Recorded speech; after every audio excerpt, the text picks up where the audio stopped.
ত্রয়োদশ জাতীয় সংসদ নির্বাচনে বিএনপির মনোনীত চট্টগ্রাম ৮ আসনের সংসদ সদস্য পদপ্রার্থী আলহাজ এরশাদুল্লাহ প্রচারণায় ব্যস্ত সময় পার করছেন।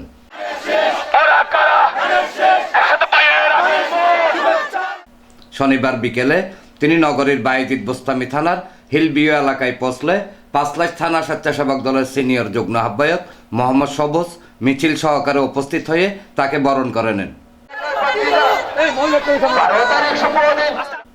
এ সময় চট্টগ্রাম ৮ আসনের প্রার্থী আলহাজ এরশাদুল্লাহ বলেন, তারুণ্যে স্বনির্ভর নতুন বাংলাদেশ বিনির্মাণে আগামী নির্বাচনে ধানের শীষকে বিপুল ভোটে বিজয়ী করতে হবে।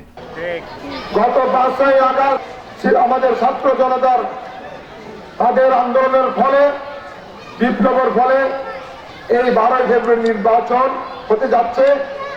আজকে সেই নির্বাচনে আপনাদের রায়, ইনশাআল্লাহ আপনারা ধানের শীষের পক্ষে রায় দিবেন।